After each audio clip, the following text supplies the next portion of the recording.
और मनुष्य योनि में आके आप जिस प्रकार से कर्म करेंगे उसी प्रकार से आपको इस घोर सागर में 84 लाख योनि में भ्रमण करना पड़ेगा। तो सदगुरु कबीर साहब को हम सत्पुरुष कहते हैं। आने का कारण क्या है? जीव दुखित देखे भो सागर का कारण पड़ता है। ये 84 लाख योनि है क्या, ये हमें जानना पड़ेगा।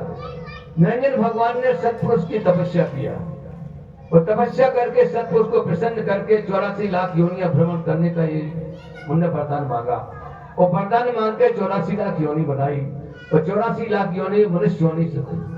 तो जब उनने वरदान मांगा तो उन्होंने कहा कि 84 लाख योनि में जो मनुष्य योनि है वो सर्वश्रेष्ठ है और मनुष्य योनि में जो आएगा और जिसकी श्रुति सत्लोक को लगेगी उसको आप इस भवसागर से रोक नहीं सकते, उसको आपको भवसागर से जाना पड़ेगा।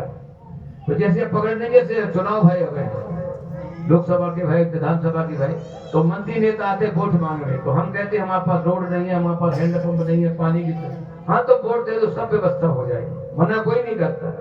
और जब जीत जाते तो फिर कोई नहीं आता। इसी प्रकार से निरंजन भगवान ने वहां कह दिया कि हाँ आप जैसा कहेंगे हम करेंगे। इसके बाद उन्होंने 84 लाख योनि, तो ये निरंजन 84 लाख योनि है जो निरंजन भगवान की बने। तो जब हमारे आपका तो जो सत्लोक का दरवाजा था उसमें उन्होंने एक शिला लगा दी, बंद कर दिया उस दरवाजे को।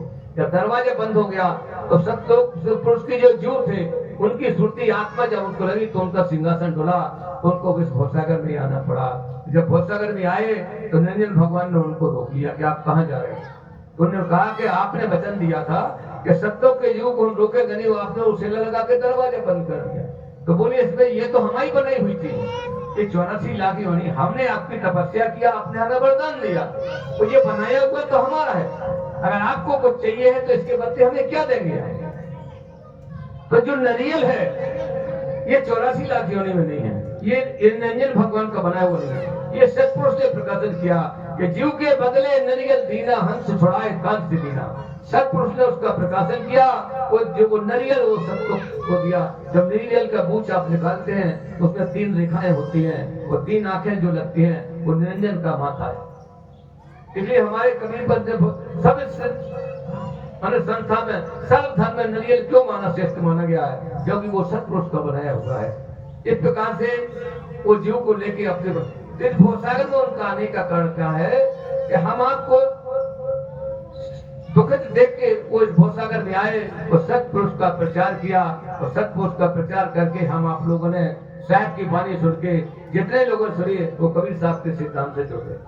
अब आप ये मानो कि हम कबीरपंथी बन गए, भवसागर से पार हो गए, आने जाने से मुक्त हो गए, ऐसा तो नहीं। जैसे आपके जमीन आपके पास 300 एकड़ हो, 3 हेक्टेयर है, और दरवाजे पे रखे रहो, ना उसको जोतो ना बो ना खाद बीज डालो तो कुछ प्राप्त होने वाला नहीं। जमीन तो है, हम कबीरपंथी तो बन गए, मगर कबीरपंथ का सिद्धांत क्या है, उसका नियम क्या है, रास्ता क्या है, जब तक हम उस पर नहीं चलेंगे जब तक हमें कुछ प्राप्त होने वाला नहीं है। थाली तो सामने आती है नहीं, अब खाने तो करना पड़ेगा, उठा के खाना पड़ेगा तब वो पेट पे जाएगा। तो इसी प्रकार से जो जिस पंथ को मानता है, जिस धर्म को मानता है, उसके ऊपर उसको विश्वास करना पड़ेगा। इस भवसागर में हम अपने मनुष्य प्राप्त किए तो गुरु तो आपको बनाना ही पड़ेगा, चाहे आप किसी भी धर्म से जुड़े, राम कृष्ण से को बड़े उन्हों तो बुद्धि। इस भवसागर में हम मनुष्य योनि को लेके आए हैं तो बगैर गुरु के हमारा कुछ होने वाला नहीं है। अगर आपने गुरु नहीं बनाया तो भवसागर में आप भटकते रहेंगे, ना ऊपर जाने का रास्ता ना नीचे। इसलिए साहब कहते कोई का नबी है तो गुरु चरणों में। इस सारे संसार के जितने तीर्थ है सब गुरु के चरणों में। 7 प्रकार के गुरु बताते हैं। प्रथम गुरु माता पिता है जिसने हम आपको जन्म दिया है, माता पिता का आशीष उनका आशीर्वाद जिसको प्राप्त हो जाए भवसागर से। दूसरा दाई जिसको नरा चिंती उसको वो भी गुरु है। पंडित नाम रखने वाला गुरु, शिक्षा देने वाले गुरु, जहाँ का जीव तहाँ पहुंचाए। इस प्रकार से हम भवसागर में आते हैं गुरु के माध्यम से। इस भवसागर से जाना है गुरु के माध्यम से। तो शायद करे कोट